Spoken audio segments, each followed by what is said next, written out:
మంగళగిరి యువతరానికి ఉపాధి అవకాశాలు ఉద్యోగ అవకాశాలు వచ్చేస్తే వెల్ సెటిల్డ్ కదా. అంతే కదా. ఇది ఇప్పుడు కుప్పంలో కూడా చేసే పనిని చంద్రబాబు గారు చేస్తున్నారు కొంత. అంటే వాళ్ళ టీం చేతన లోకేష్ చేపిస్తున్నాడా అన్నారు, లేదా భువనేశ్వర్ గారు ఈవెన్ ఎన్టీఆర్ ట్రస్ట్ భవన్ ద్వారా చేయించడం ఏదో ఒకటి చేస్తున్నారు ఇప్పుడు ప్రయత్నం. మంచిదే ఆ ఏరియాకి.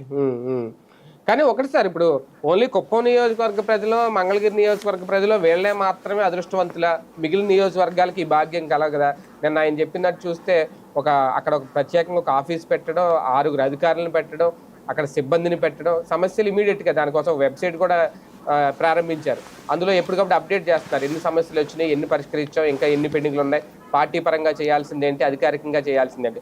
ఇలాగా మిగిలిన నియోజకవర్గాల్లో కూడా పోను కనీసం వాళ్ళ 144 నియోజకవర్గాల్లోనైనా పెడితే బాగుంటుంది అనేది కదా. అంటే ఓన్లీ కుప్పం మీద ఎందుకు ఆ స్పెషల్ కాన్సన్ట్రేషన్ అది?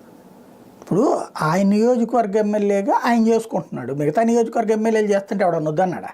అంటే పార్టీ అధినాయకుడిగా కూడా ఆదేశాలు ఇవ్వచ్చు కదా, మీరు కూడా చేయండి. ఎందుకు ఇవ్వాలి?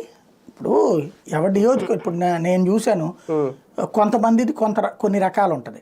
ఇప్పుడు పర్వతనేని ఉపేంద్ర ఎంపీగా ఉన్నప్పుడు పార్లమెంట్ సభ్యుడి కార్యాలయం అని ఉండేది. ఆయన ఇల్లు సపరేట్గా, కార్యాలయం సపరేట్గా ఉండేది. ఆయన ఇక్కడికి వచ్చినప్పుడు ఆ కార్యాలయం కూర్చునేవాడు. కూర్చుని అక్కడ దాదాపుగా 10-15 మంది స్టాఫ్ పనిచేసేవాళ్ళు. వాళ్ళకి డిపార్ట్మెంట్స్ కేటాయించేశారు. మీరు వెళ్ళగానే రిసెప్షన్లో నాది ఈ ప్రాబ్లం, రైల్వే ప్రాబ్లం, నీళ్ళకి ప్రాబ్లం, గ్యాస్ ప్రాబ్లం, ఇదంటే ఆ కన్సర్న్ వాళ్ళని కలవమనేవాళ్ళు. వాళ్ళు అది నోట్ చేసుకుని ఆయన వచ్చినప్పుడు మాట్లాడడం, సొల్యూషన్ సెట్ చేసేవాళ్ళు.